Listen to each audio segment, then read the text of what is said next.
childhood was a lot less rough than before. Although his mother still died, Sanji had a much stronger will and didn't mind being isolated and picked apart by his elder brothers. He secretly trained his kicking style all over again, and even began practicing the techniques he learned from the Okamas. Eventually, Sanji decided to show what he was capable of, and took out all 3 of his brothers in one go.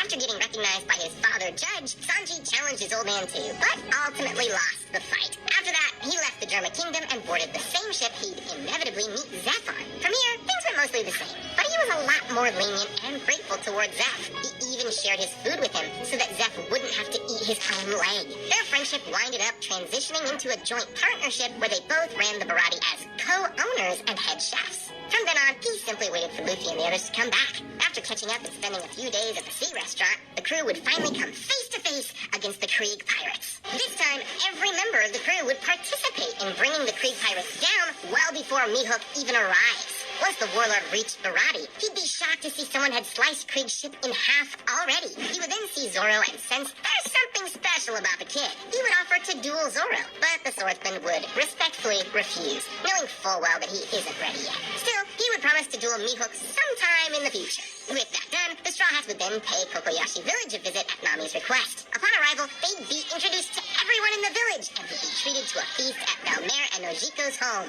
After spending some time with her family, Nami would then inform them that she wouldn't be back for the next few years. Her family would obviously be supportive, and so would the rest of the town.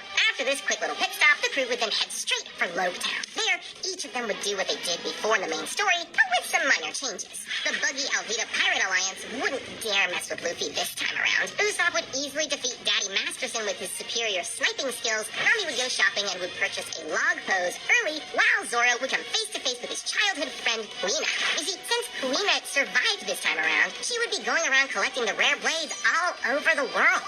After pretending to get chased off the island by Smoker and his squad, the Straw Hats would quickly ride up Reverse Mountain, making the same pledge they did before. Their arrival at the Twin Capes would mostly end up going the same way, but they'd get along with Crocus a lot faster. Luffy would even promise Laboon and Crocus that they'd bring back Brook with them, a name the pair hadn't heard for over 50 years. Crocus would naturally question how these kids knew someone from way back then, but he wouldn't get a straight answer from Luffy. The crew would then blow Vivi's identity as a princess immediately, which would leave her completely confused. Still, with no one else to turn to for help, she would agree to go with them. Eventually, Vivi would witness Zoro take out every bounty hunter on the island on his own before they even thought about ambushing the rest of the crew. Later on, she would also witness the crew sweep the floor with Mr. 5 and Miss Valentine, and would know she made the right decision by following them. At Little Garden, the crew would quickly befriend the Giants and take care of Mr. 3 right before Robin's sudden arrival with some revolutionaries. This would confuse everyone present, and on their way to Drum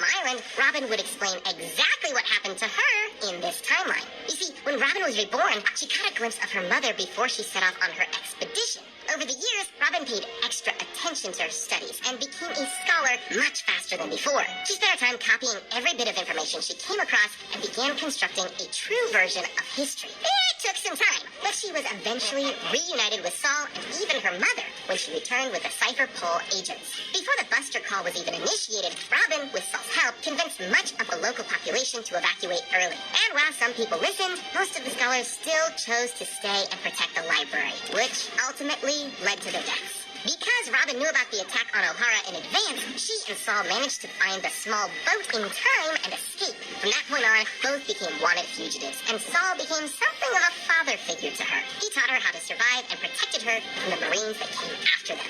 After some time, the two returned to Ohara to pay respects to their fallen friends. But, to their surprise, they found Dragon and Dr. Vegapunk there. After a brief conversation with Dragon, both Robin and Saul decided to join the Freedom Fighters, seeing it as the only way to fight back against the cruel government. From that point on, Robin spent years with the Freedom Fighters and the Revolutionary Army, learning all sorts of new techniques and abilities, before eventually reuniting with Luffy. After finally reaching Drum Island, the crew would be surprised to learn that Wapol was already exiled long ago, which would make Zoro and Luffy pretty disappointed, since they wouldn't have to fight anyone. After docking the ship, the crew would notice that there were cherry blossoms all over the place and would soon see Chopper and Kureha waving at them. So let's see what Chopper had been up to since he was reborn. First of all, Chopper valued his time with Hiryuk even more this time around, knowing it would come to an end soon. Before the doctor died, Chopper made sure to help him with his final project, creating cherry blossoms that could bloom in the snow. Afterward, Chopper went to live with Dr. Kireha, and using his monster point, he was able to deal with Wapol